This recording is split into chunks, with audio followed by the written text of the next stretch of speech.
Merry Christmas, everyone. I hope everybody is having a wonderful holiday season, despite all the chaos that is happening out there right now between shopping for presents, visiting relatives, taking trips, doing all the fun activities that come with Christmas. I made a very special video with my mom. She helped me make this video. We answer and talk about some questions about the holiday season and how we handle taking Logan out for the Christmas season. I also answer some of the questions that people have wrote to me on my Facebook page, Autism Puzzle, as well as sent to me on my YouTube channel here, Autism Puzzle. So we're going to dive into it. I hope you guys like it. When you go out into public, I know you've told me that he has meltdowns with a lot of activities going on. So how do you plan for that? How do you, first off, getting him out the door? Let's start at the beginning. We're getting him out the door, getting him to the mall, and let's proceed from there. Well, first off, I have to have a plan of action, and that basically is me thinking ahead of every possible thing that could set him off. And I know that sounds like a lot of work, and I'm not going to say it's not, because it is. But for everything I do with him, I have to have a plan in place to kind of foresee everything that might happen, such as a certain smell that will set him off, especially this time of year if we do go to the mall.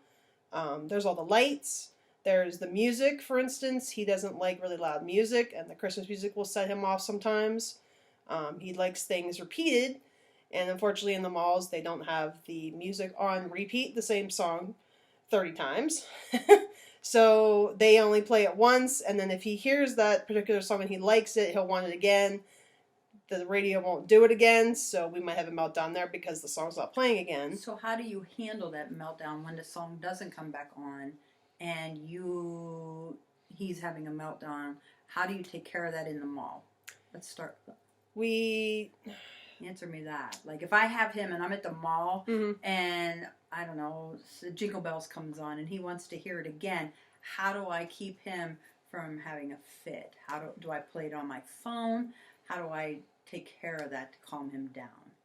For what we have in place now, we mostly just have to distract him, and it's effective to a point. It's not highly effective, but we do have to distract him for certain things.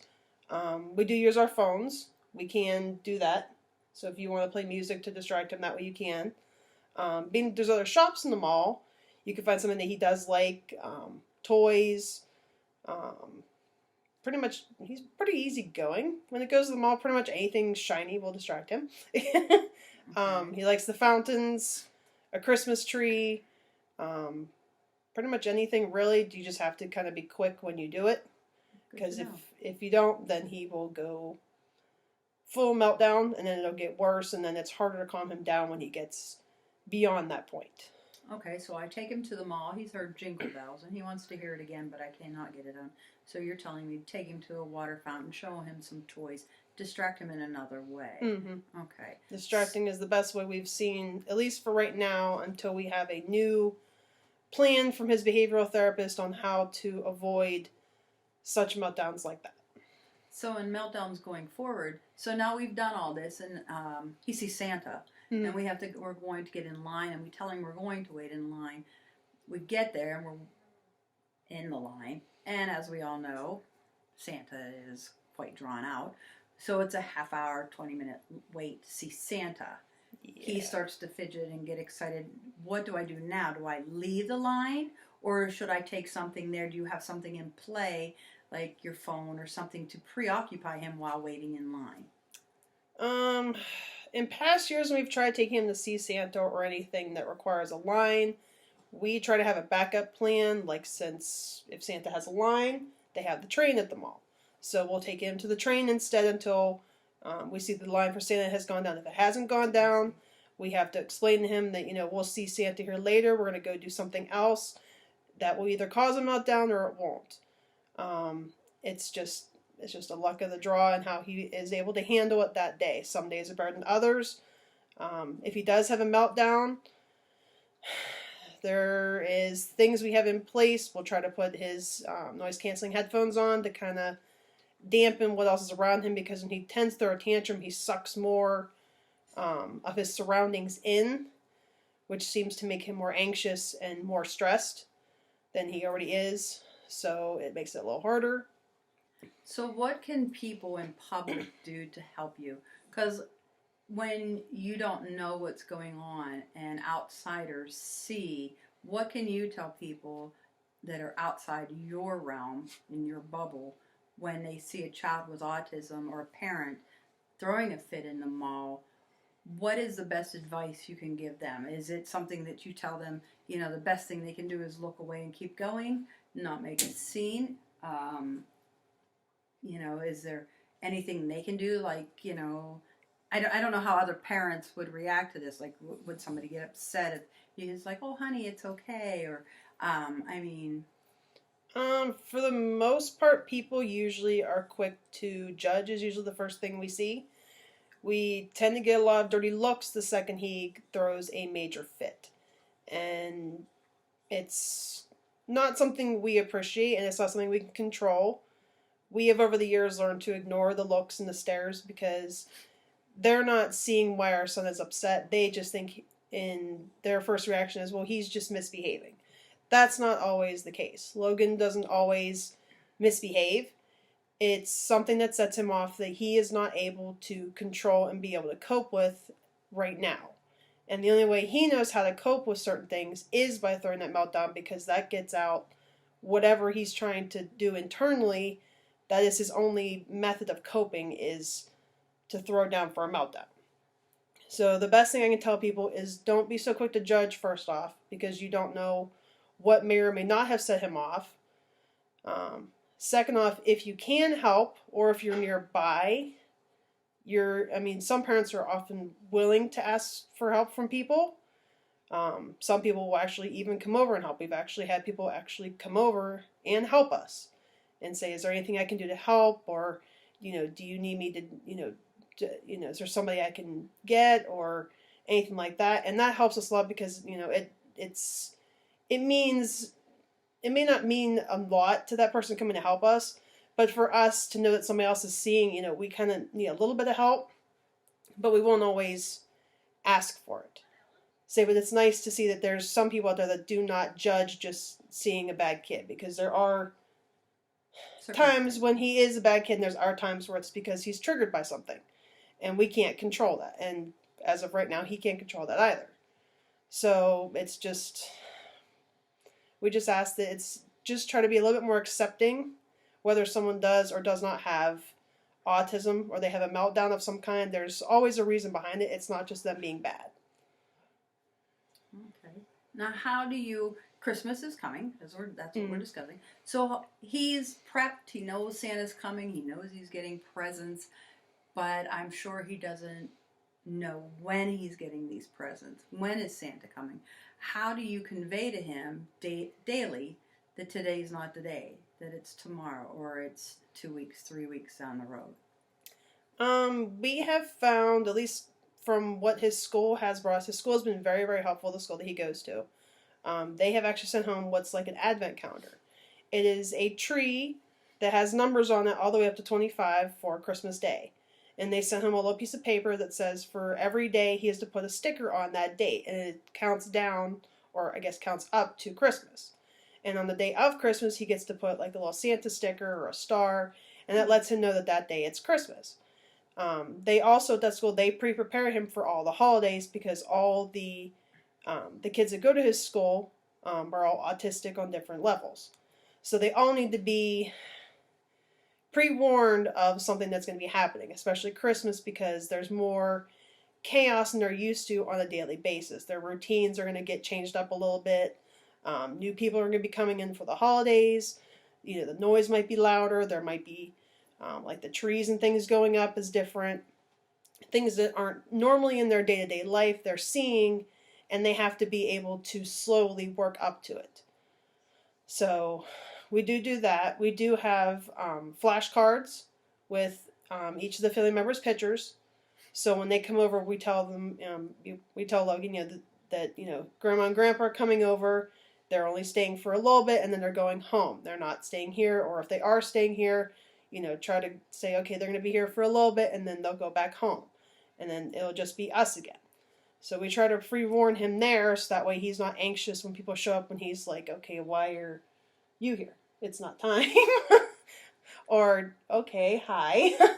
So it's just trying to get him used to, because changing up his routine or any autistic child's routine is very stressful and can lead to way more meltdowns and can lead to more stress for the parents because you're not giving them enough time to adapt to that change. And they need that time. They need a little bit of extra time, just as we do for our own things. They need it as well. They need that time to adapt and get used to things that are not going to be on their daily routine. Okay. So I'm getting from all this that there's a lot of meltdowns daily with everything that through his schedule. Yes. If he goes off schedule for any reason, like if we take a trip that's not planned, that we did not plan for, that can be trigger for a meltdown because it's not what he's expecting that day. He's expecting on an average routine. day, how many meltdowns do you feel he has? Half a dozen? More or less? It just depends. Average. If you was to say. I'd say he probably has maybe 3 or 4. 3 or 4 days? He used to have a lot more than that. Well, that's good. So we've so eliminated. You're figuring out what his triggers are. Yeah. A lot of the stuff we're able to foresee and kind of prevent, which helps. Because if we can prevent it, the meltdown is less, considering, again, his size. I've mentioned his size. He's 5 foot and he's 100 pounds, and trying to block that meltdown is like, it just doesn't work some days. And it's all we can do because like I've said, I've had to have my husband do it because I'm not strong enough to do it. And it can lead to some of his meltdowns when they have gotten somewhat violent. I've been kicked in the face, punched in the face, kicked in the stomach. I've been knocked over. I've been slapped in the face. I've been knocked over. I've been pushed in the walls. I've had things thrown at me. He's bitten me before. And it's all because I've either gotten in his way and just not let him just, hash it out, or I've had to intervene because he'll hurt somebody else, and I'd rather take the brunt of it than have him hurt somebody or an object that he could hurt himself on. So it's less. So, getting back to the holidays, that's a lot. Yes. But, wow. Getting back to the holidays, gifts for children with autism. I know there's a lot of kids out there that have it. How would you tell somebody that comes up and asks what to get somebody for autism? How would you approach that? I mean, if somebody asks you, says, my grandson has autism, you don't know them, he's 4, what do you suggest I get him? How do you answer that question? For us personally, we know his mentality level, and what I mean by that is we've learned over the years where on, I guess not the IQ scale, but where he's learning at. And he's still at the toddler stage. He is basically the same mental age as my youngest. He's 4. So they like the same things. They react the same way for certain things. The meltdowns are pretty consistently the same, except for Logan's are a little bit more full-blown concerning his size. But it's all basically asking the parents. They need to be able to know what their child's not going to get hurt on, because there's different sensory toys. Like ours can't have Legos because he'll eat them, he'll chew them, he'll throw them. He does like construction toys. He does like sensory things. He likes like racetrack things. He likes trains. A lot of autistic kids really like trains. I don't know if it's the going around the circle thing, but our son, he has 2 train sets, and he will watch them go back and forth in the circle. He'll watch them all day. Mostly what I can say is something calming. A not very loud toy. A lot of parents don't like loud toys, and that's not just because they're annoying, because they also are. But it's also because some children don't like the loud noises. Mm. So it's harder for them to play with a toy if it makes noise. And if there's no off button for the volume, it can get annoying after a while and can start causing them pain listening to that sound. So sometimes quieter toys, like we found, they have, it's called Melissa and Doug Water Wow. It's basically you fill this water brush up with water and they paint this picture and it just appears. It's just a blank piece of paper and it'll show up with a picture. Interesting. His grandma got him those and they're kind of cool. They just fills it with water, doesn't make a mess, it's just water. I mean, he loves it. They got both of them and that's all they do. And then it dries, picture disappears, he fills it back up again, he wipes it down, picture appears again, and there it is. But it's really all you just have to ask the parents on what toys they feel that they'll be able to handle, I guess, because every child's different. Their needs are different.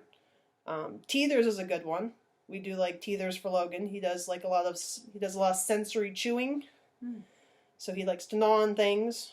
So, or your other option is if you can't find them a good gift, clothes. But that's another one you have to watch too. Is different kids have sensories to clothing, so it has to be a material that's not going to irritate them.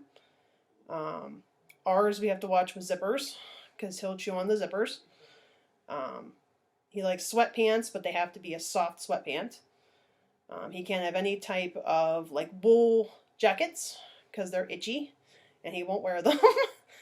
He can't have any type of sweaters of any kind because they make him itchy too and he'll rip them off.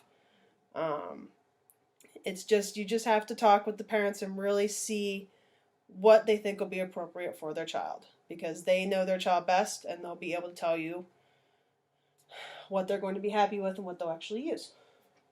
Good to know.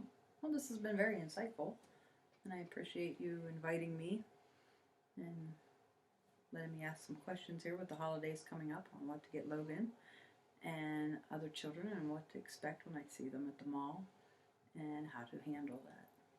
Thank you. Thank you. Well, that's the end of this video. I hope you guys enjoyed our holiday video.